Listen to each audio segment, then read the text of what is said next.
Okay, this is the last section in chapter 5, and we're going to talk about mean, median, and mode. These things are called central tendencies. It's kind of where your data is centered around. So the mean is the one that you usually think of when you say the word average. Technically, all of these are an average of sorts, so we really want to be aware of which average we're using. And the mean is the one you usually think of, where you add all the numbers up and then divide by how many values you have.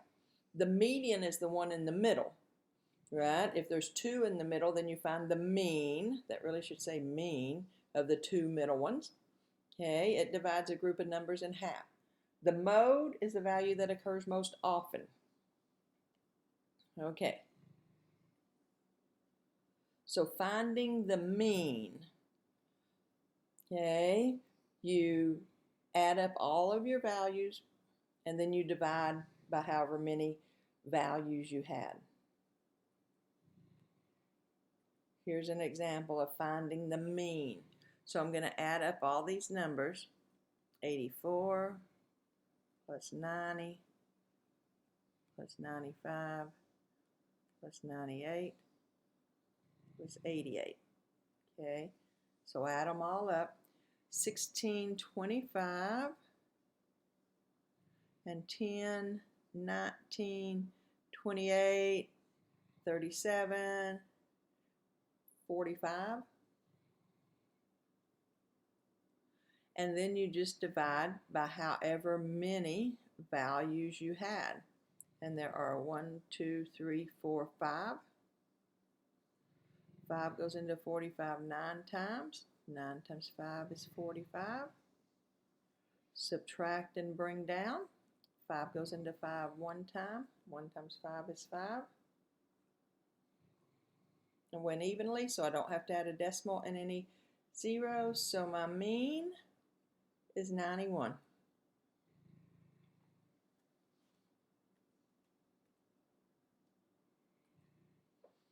Okay, this time instead of grades, it's cash donations to a school fund, but it's still asking me to find the mean. So I just add them all up. Okay, 86, 103, 118, 117, 126, 158, and 149. Okay, so 9 and 8, 17, 24, 38, 47, 12, 13, 14, 16, 21, 25, 2, 3, 4, 5, 6, 7, 8. And then divide by how many you have. 1, 2, 3, 4, 5, 6, 7. 7 goes into 8 one time. 1 times 7 is 7. Subtract and bring down. 7 goes into 15 2 times. 2 times 7 is 14. Subtract and bring down. 7 goes into 17 2 times. 2 times 7 is 14. Now, since I don't have a zero,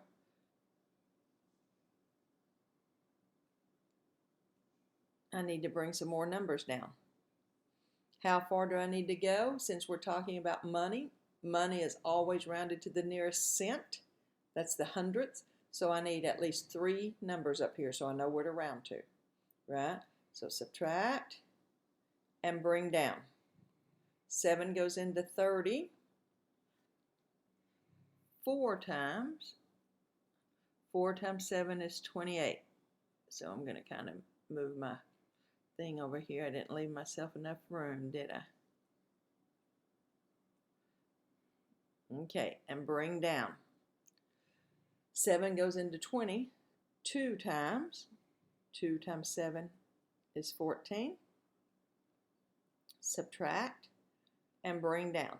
7 goes into 68 times. 8 times 7 is 56. And I'm really finished because I'm rounding to the nearest cent so that I have a number to look at. So my final answer, that's going to go up to 43 cents.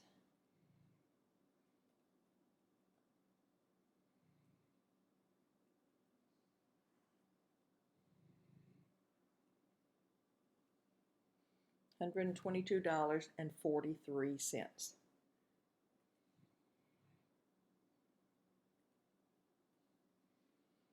Okay, a weighted mean. Technically, this book is calling something a weighted mean that's not actually a weighted mean, but okay, we'll go with it. So they're saying if you have a list here, anytime you have it in a frequency distribution table, it's going to be a weighted mean, but it's really not. Now, how you read a table is the frequency tells you how many $3 there are. So really, I could pull this out and say, oh, well, here's my data. There's 4 3s, and there's 2 5s, and there's 1 7, and there's 5 8. So I could do this, you know, and pull it out. This is what this is telling us. And then I'd have to add all these up. But look, if I add 3 plus 3 is 6, plus 3 is 9, plus 3 is 12, isn't that the same thing as saying 3 times 4? Okay, 2 5s, right? I can add them up. 5 and 5 is 10, or 5 times 2. So to add up all these without having to pull them out, because look how many values there are. I can just say 7 times 1, 8 times 5, 9 times 3, 10 times 2, 12 times 1, 10 times 2. Sorry, I was kind of looking ahead. Shouldn't do that. 10 times 2, 12 times 1, 13 times 2, and now add these up. So there's 9, 16, 18, 24, 2, 3, 4, 8, 10, 12, 13, 15. Okay, so there's 154. Now I have to divide by how many values there are. And look, here's how many there are. 1, 2, 3, 4, 5, 6. Isn't that the same as saying, oh, 4 plus 2? So 6, 7, 12, 15, 16, 17, 18, 19, 20. So I got this number by adding those. All right, so divide by 20. Add them all up and divide by how many there are. So 2 into 15 goes 7 times, right? So 20 into 154 will go either 7 or 6. I'll be 1 away. 7 times 2 is 14, so 140. Okay. Oh, I didn't have to borrow. What am I doing? I should quit looking ahead, right? Okay. 4, 5 minus 4 is 1. Okay, 20 won't go into 14. So I'm going to add a decimal point and some zeros. Okay, bring a number down. Okay, so 2 into 14 goes 7 times. 7 times 20 is 140. And once I get it going evenly, I'm done, and there's my mean of these values, of this data set.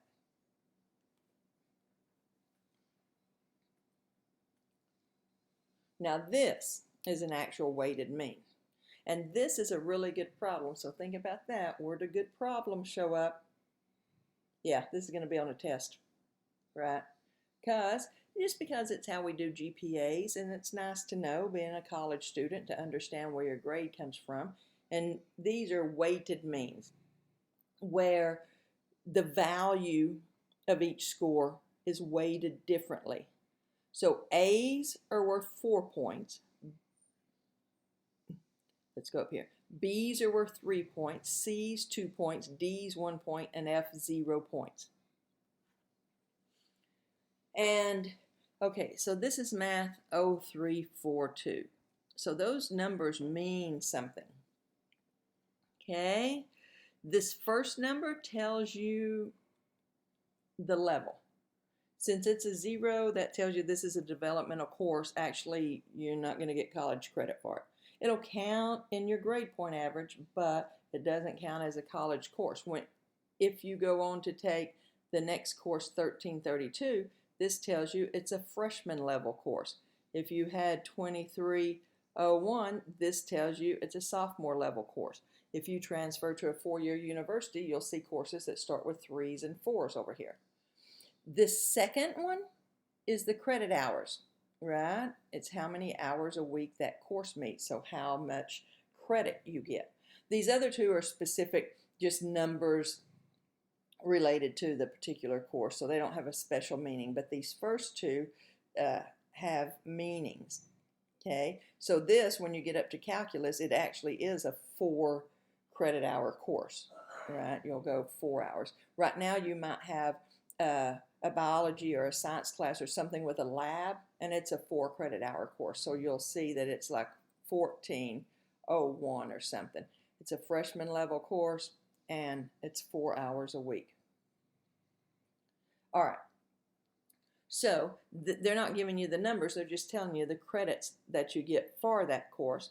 So 4 times 4, just like before, 4, if you make an A in your math course, woohoo, right? 4 times 4 is 16. Okay, you made a C in speech, so you only get 2 points for each of these credit hours. 2 times 3 is 6. A B in a 3 credit hour course gives you 9 points. 4 times 2 is 8. 2 times 1 is 2. So add all these together.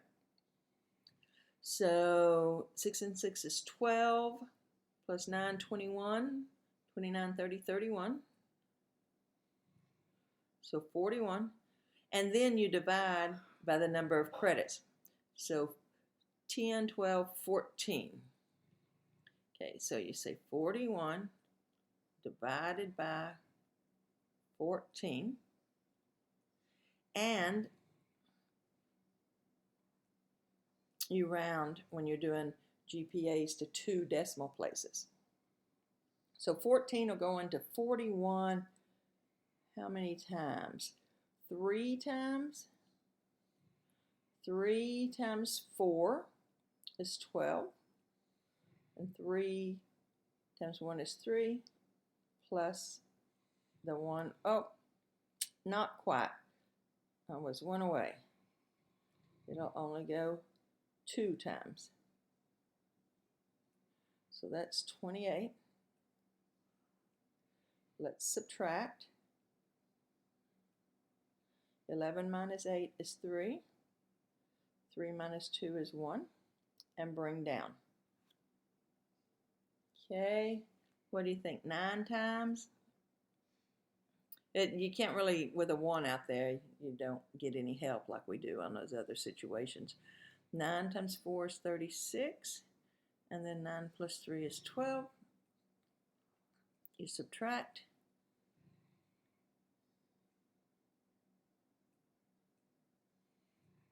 And bring down. 14 goes into 40. We already kind of did that 2 times. 2 times 14 is 28. You subtract. And bring down. So we know 9 was 126, so it must be 8. 8 times 4 is 32. Okay, so I've got 3 digits here. If I'm going to do my rounding for GPA, you round to the hundredths place.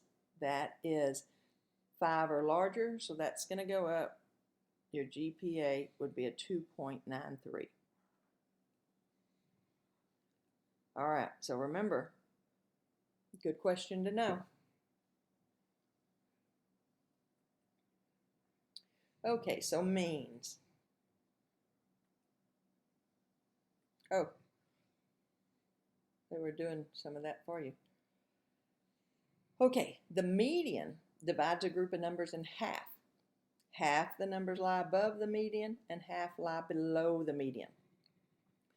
Find the median by listing the numbers in order, right? This says least to greatest. Technically, you can go greatest to least. It doesn't matter, but it's usually easier to write them least to greatest. But they got to be in order. If the list contains an odd number, the median's the middle number.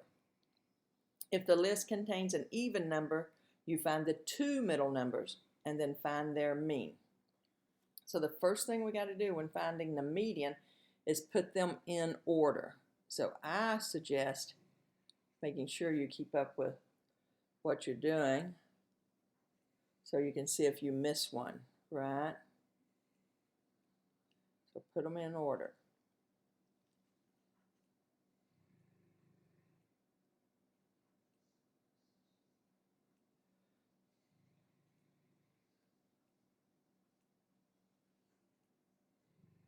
All right, now you can't see what I'm doing on here, but technically I would take the finger of each hand and I would count in. You know, I'm touching the 6 and the 24, the 7 and the 23, the 12 and the 18, and so there's the number that's in the middle, right? That is your median. Also, if you want an extra formula to remember, you could do m plus 1 over 2 to tell you the position, not what the median is, but the position of the median. So in this case, the n, where n is the number of values. So 1, 2, 3, 4, 5, 6, 7.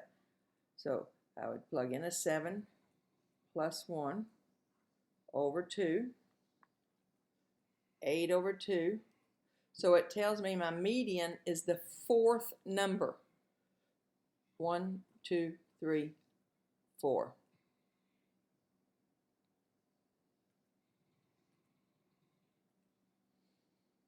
Okay, let's find this median. Let's do a median again.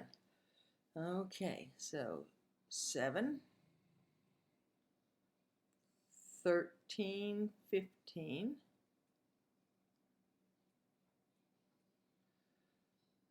25, 28,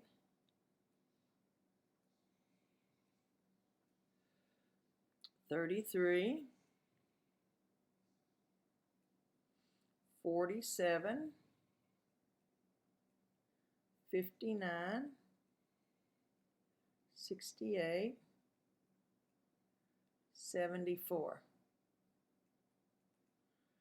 Okay, we could count in the 7 and the 74, 13, 68, 15. I'm touching the other side, you just can't see. And these two are both in the middle.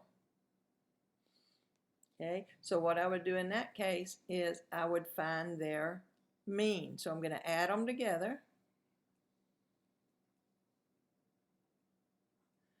8, 11, 6, and divide by 2, right? Because there's 2 of them.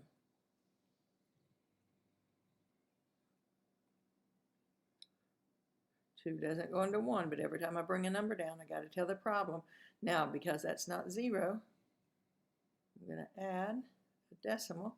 2 goes into 10 5 times. So your median here is 30.5. Okay, if we were going to use that little formula, not to see what the median is, just to see where it's located. 1, 2, 3, 4, 5, 6, 7, 8, 9, 10. So that would mean 10 plus 1 over 2. 11 over 2 is 5.5, right? So this tells you it's halfway between the 5th and 6th number. 1, 2, 3, 4, 5.5, right? Halfway between 28 and 33. So that's finding the median. Just make sure you put them in order. Now the mode is the number that occurs most often in a list of numbers. So 74 is the mode for this list shown below, right? Here's our list, and notice there's a 74, a 74, a 74. A list can have 2 modes, and if it has 2 modes, we call it bimodal. If no number occurs more frequently than any other number, the list has no mode. Okay, so find the mode for each of these sets of numbers. So I'm looking 51. Okay, here's two 51s. Oh, here's two 49s. And here's another 49. 32, 90, 60. All right, so my mode is 49. There's more 49s than any other number. Okay, there's also a couple of 60s, but there were three 49s. Okay, let's see, 482. Is there another 482? No. Is there a 485? Yeah, there's a 485. Okay, is there another 483? No. There is another 487. There's not another 487. So this one is bimodal. These two occur more than the others, but the same amount of times themselves. So 485 and 487 are my modes on this one. Okay, 10,708. Nope. 11,519. Nope, not another one. 10,000, not another one. Not another one, not another one. This one doesn't have a mode. They all occur only one time. By the way, if this one up here, let's say this was our datum, and I had 49 that occurred twice and 60 and 50, I'd say this has no mode because I really don't have just one or two at the most that occurs more than anyone else. This one would have no mode because a bunch of numbers occur twice. So I don't have one that occurs more than the others. All right, that does it for chapter 5. I'll see you next round for chapter 6.